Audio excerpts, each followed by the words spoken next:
Hello மக்களே, welcome to Delhi tax. எல்லாருக்கும் happy morning. இன்னைக்கு எபிசோட்ல ப்ரோமோ கண்டென்ட் ஓவர் ஆகிடுச்சு. அதுதான் மெயினான பாயிண்ட். இன்னும் நாளைக்கு என்ன நடக்க போகுது அப்படின்னு ஒரு பெரிய விறுவிறுப்பா இப்போ வந்து மகாநதி போயிட்டு இருக்கு. அடுத்து என்ன நடக்கும், அடுத்து என்ன நடக்கும்னு சொல்லிட்டு. ஸோ அதுதான் ஒரு கதைக்கு ரொம்ப ரொம்ப இம்பார்ட்டன்ட். அது வந்து கொஞ்ச நாளாவே மகாநதியில ரெகுலரா நடந்துட்டு இருக்கு.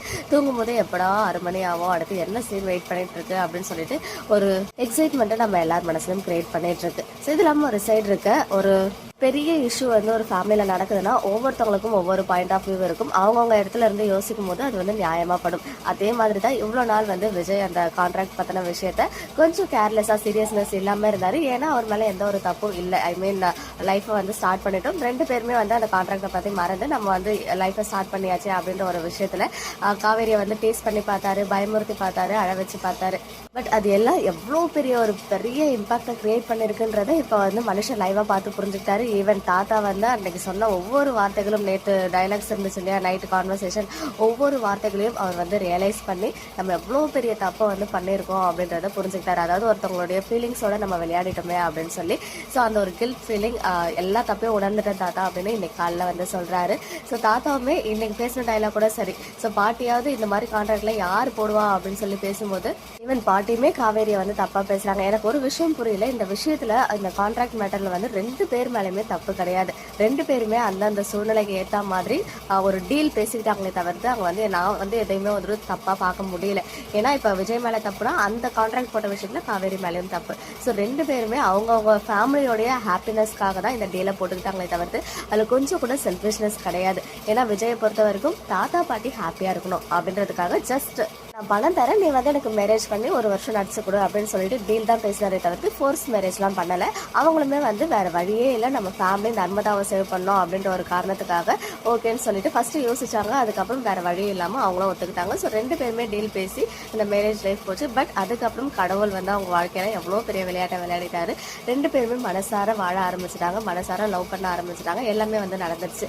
ஸோ இந்த விஷயங்கள் அவங்களுக்கே வந்து அப்போ தெரியாது. இப்போ தான் கொஞ்சம் கொஞ்சமாக அவங்க வந்து அதை ரியலைஸ் பண்ணாங்க. ஈவன் இந்த விஷயத்த கங்கா கிட்ட வந்து காவேரி சொல்லியிருப்பாங்க இந்த வெண்ணிலா வந்த பிறகு. ஸோ எனக்குமே வந்து வெண்ணிலா வந்த பிறகு ஒரு மாதிரி பயமா இருக்குன்னு சொல்லி அழுதாங்க இல்லையா, அதெல்லாம் இப்போ வந்து அந்த டைலாக்ஸை யூஸ் பண்றாங்க.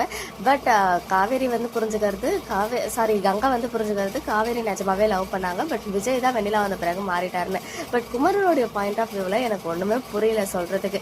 ஏன்னா அவர் பண்ணது எல்லாமே தப்புன்ற மாதிரி வந்து அவருக்கு டைலாக்ஸ் கொடுத்து அந்த மாதிரி தான் போர்ட்ரே பண்றாங்களே தவிர்த்து எல்லாருமே வந்து அவர் எப்படி சொல்றது, அவர் பண்ண தப்பை வந்து நல்ல விதமாக தான் வெளியில காட்டிக்கிறாங்க. ஸோ மனுஷங்களாம் தப்பு பண்ணுவாங்களா, யார் தான் தப்பு பண்ணலாம் அப்படின்னு குமரனுக்கு சொல்லும் போது ஏன் விஜய்க்கு அந்த டைலாகை யூஸ் பண்ண மாட்டாங்க? ஈவன் விஜயை பேச விட்டாதானே அவருக்கு வந்து ஒரு சான்ஸ் கிடைக்கும். ஏன்னா அவர் வந்து கான்ட்ராக்ட் மேரேஜ் போட்டது வேணா தப்பா இருக்கலாம். அதுக்கப்புறம் இப்போ வந்து அவரோட மனசு ஃபுல்லாக காவேரி தான் இருக்காங்க. பட் அவங்க எல்லா ஃபேமிலி மெம்பர்ஸ்க்கும் ஒருத்தர ஒரே வார்த்தை, அவங்க ஃபேமிலி மெம்பர்ஸ் போய் நிற்கும் போது பெட்டி எடுத்துட்டு உங்க அம்மா வீட்டுக்கு கிளம்பா அப்படின்னு சொன்ன வார்த்தையை அவங்க ரொம்ப ரொம்ப சீரியஸாக எடுத்துக்கிட்டாங்க. ஸோ இது இவ்வளோ சீக்கிரம் அவங்களுக்கு சொல்லி புரிய வைக்க முடியுமான்னு தெரியல. அண்ட் இந்த நிலைமை யாருக்குமே வரக்கூடாது அப்படின்னது கண்டிப்பாக நம்ம நர்மதா பாப்பா. அவங்க நர்மதா பாப்பாவுக்கும் விஜய்க்கும் ஒரு க்யூட்டான பாண்ட் இருந்துச்சு. அண்ட் அது மட்டும் இல்லாமல் இப்போ அவங்களுடைய மனசு ஃபுல்லாக நம்மளுடைய அந்த ட்ரீட்மெண்ட்காக தானே அக்காவுடைய லைஃப் இப்படி ஆயிடுச்சுன்னு சொல்லி அந்த கில்ட்டோட அவங்க அந்த இன்னைக்கு அவங்களுடைய ஆக்டிங், பாப்பாவுடைய அந்த மனநிலைமை அதை வந்து அழுதுகிட்டே காவேரி கிட்ட கேட்கும்போது ரொம்ப ரொம்ப கஷ்டமாக இருந்துச்சு. சார் இந்த வயசுலேயும் அவங்களுக்கு இப்படி ஒரு நிலைமை வந்துருச்சு அப்படின்னு சொல்லி, அக்கா நீங்களும் விஜய் மாமாவும் இனிமேல் சேரவே மாட்டீங்களா அப்படின்னு கேட்டதுமே ஹோல் ஃபேமிலி மெம்பர்ஸும் அவங்க வாயை வந்து அடைச்சிட்டாங்க. அண்ட் இன்னொரு முக்கியமான விஷயம், கண்டிப்பாக அம்மாவா சாரதாம்மா இடத்துல இருந்தால் இவ்வளோ பெரிய விஷயம் நடந்துருச்சு நம்ம பொண்ணுக்கு அப்படின்ற ஆதங்கம் இருக்கும் தான். அதுக்குன்னு சொல்லிட்டு அது வந்து அட்லீஸ்ட் அன்னைக்கு ஃபர்ஸ்ட் டே அந்த கோவப்பட்டு கூப்பிட்டு வந்துட்டாங்க. ஓகே, அதுக்கடுத்து யோசிச்சு பார்த்து நம்ம பொண்ணுடைய வாழ்க்கையை எப்படியாவது நம்ம சரி பண்ணணும் அப்படின்னு நினச்சி அதுக்கான சொல்யூஷன் என்னதான்னு பார்க்கணுமே தவிர்த்து மேலும் மேலும் அவங்க தப்பு பண்ணுறாங்களோ அப்படின்னு தான் ஃபீல் ஆச்சு. ஸோ ஓகே, இப்போ வந்து ரொம்ப காயப்பட்டிருக்காங்க, அதனால வந்து இந்த மாதிரிலாம் வார்த்தைகள் யூஸ் பண்ணுறாங்க, என் பொண்ணு நடிச்சு கொடுத்துட்டா அப்படின்னாங்க. ஈவன் விஜய் வந்து காவேரியை கூப்பிடும் போது கூட விஜய் கிட்ட வந்து ஒரு எக்ஸாம்பிள் சொல்றாங்க, இதே நிலமும் உன் தங்கச்சிக்கு இருந்து அவங்க வந்து சாரி கேட்டால் நீ ஒத்துப்பியா அப்படின்னு சொல்லிட்டு. ஸோ முடியல, எங்களால் எங்கள் பொறுமையை ரொம்ப சோதிக்காதீங்கன்னு சொல்லிட்டு விஜயும் கேட்டாங்க, சாரதாமாவும் கேட்டாங்க. ஆக்சுவலாக நம்மளுடைய பொறுமையை தான் ரொம்ப ரொம்ப சோதிச்சுட்டு இருக்காங்க நம்ம நதி ஃபேமிலி. ஈவன் இதில் யமுனா காலையிலேயே வந்துட்டாங்க போல, தூங்கி எந்திரிச்ச கையோட நிவின் வீட்டிலேருந்து இங்கே வந்துட்டு இருக்காங்க.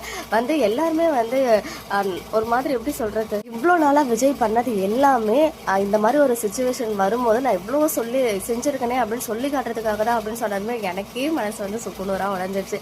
அதுவுமே யமுனா வந்து எனக்கும் நிவேனுக்கு கூட கல்யாணம் பண்ணது இதுக்காக தானா அப்படின்னு சொன்னது, குமரன் வந்து எனக்கு எல்லாமே பண்ணதும் இதுக்காக தானு சொல்லி காட்டுறதெல்லாம் ரொம்ப டூ மச்சாக இருக்குது. ஸோ இது எல்லாத்துக்கும் முடிவு எங்கன்னு தெரியல. அண்ட் காவேரி வந்து சூழ்நிலை கைதியாக தான் இருக்காங்க, அவங்களையுமே ப்ளேம் பண்ண முடியல. ஸோ பார்க்கட்டும், கொஞ்ச நாள் இப்படி தான் இருக்கும் அப்படின்னு வந்து மைண்டை ஃபிக்ஸ் பண்ணிக்க வேண்டியதான், வேற வழியே கிடையாது. இன்னைக்கு அந்த ஒரு நிமிஷம் வந்து விஜய் கேட்டார் இல்லையா, என் பொறுமையை ரொம்ப சோதிக்காதீங்க, அந்த டைம் வந்து ஒரு பழைய விஜய் வந்து போன மாதிரி இருந்துச்சு.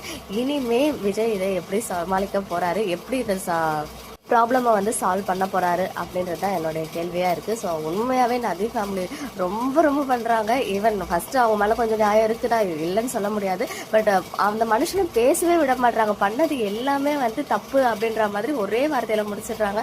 எனிவேஸ் லாஸ்ட் ஃப்ரேம் காவேரி ஆகட்டும் விஜய் ஆகட்டும் 2 பேரும் ரொம்ப சுக்குநூறாக உடஞ்சி போயிருக்காங்க. பார்க்கலாம் எப்படி மூவ் பண்ணுறாங்கன்னு சொல்லிட்டு. உண்மையாகவே நாளைக்கு எபிசோடு என்ன இருக்க போகுது அப்படின்னு சொல்லிட்டு ரொம்ப ரொம்ப எதிர்பார்ப்புகளை கிரியேட் பண்ணியிருக்கு. மேபி இன்னைக்கு ப்ரொமோ வந்தாலும் வரலாம், பார்க்கலாம். ப்ரொமோ வந்துச்சுன்னா நல்லாயிருக்கும். இன்னைக்கு எபிசோட் பார்த்தீங்கன்னா உங்களுடைய ஒப்பீனியன் என்ன அப்படின்னு கமெண்ட்டில் சொல்லுங்கள். ஓகே மக்களே, நெக்ஸ்ட் வீடியோவில் மீட் பண்ணுறேன். எக்ஸ்க்ளூசிவ் அப்டேட்ஸ்க்கு மறக்காம நம்ம யூடியூப் சேனலை சப்ஸ்கிரைப் பண்ணிக்கோங்க.